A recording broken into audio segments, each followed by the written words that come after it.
Well, it seems finally I got some good news to tell you about, and whilst admittedly it could take a little while to happen, it can't come soon enough. And also, what am I going on about then? Well, at the moment, of course, we all know, don't we, that Nigel Farage is in America, basically kind of congratulating his mate Donald Trump from becoming the US president, and something similar could soon be happening to Nigel Farage. Obviously not the US president, because he's over here, isn't he? But as shocking as I'm sure the lefties would see it, as poll came out, according to this, would see Farage's Reform UK party could win the general election if it was held today, which I'm guessing would leave Labour going, oh no, what could we possibly do?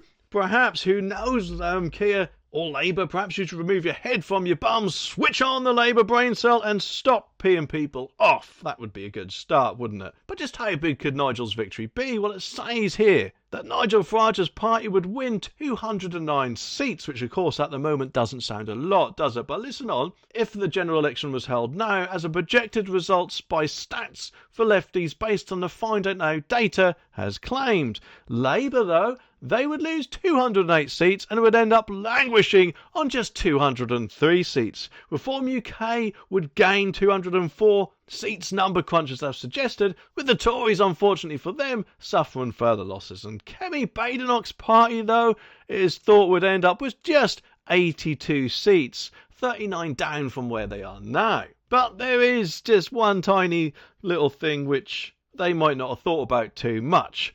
Don't get me wrong, I'm not trying to poo-poo on the idea that Nigel Farage would be the Prime Minister, because I personally think he is the best Prime Minister that the UK never had. So if he does actually end up winning the next election, then I'd be all for it. Unfortunately, though, what they're not thinking about, in my opinion, and admittedly I could be wrong, but what they're not thinking about, in my opinion, is the low voter turnout that we received last time, because that I'm pretty sure was 33% of the population rather than the usual 50 or 60, no doubt. And therefore I'm guessing that a lot of those voters would have been Tory voters, who for whatever reason I'm guessing probably thought that it would be best to abstain rather than vote for Reform or another party. And it just makes me wonder just how many of them were added into this poll.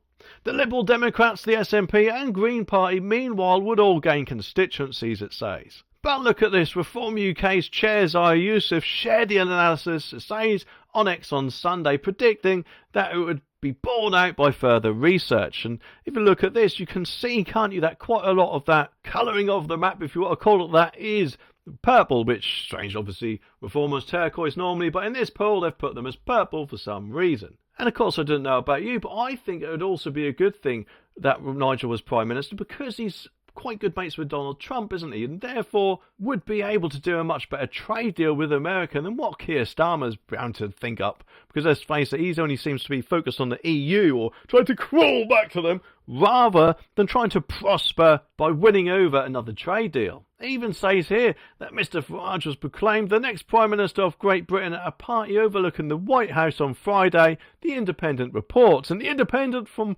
what I've heard, is quite a lefty newspaper, so I guess they found it hard to write those words. And get this, Jerry Gungster, the host of Star Stripes and the Union Jack event, opened the reception speeches. He said, I hope when we are next gathered, it is not in 8 years, but to celebrate Nigel Farage becoming the Prime Minister of Great Britain. And he then suggested that Reform UK's leader could put the great back into Britain again. Mr Farage said, well, what did Nigel say? Well, he said, I actually do believe that we will win the next general election. And he added, I do believe I can become the next Prime Minister. I hope we can do so quickly while Trump is still in office. And if he does manage to pull it off, then who knows, probably Donald Trump's last months in office might be very, very busy ones indeed, eh?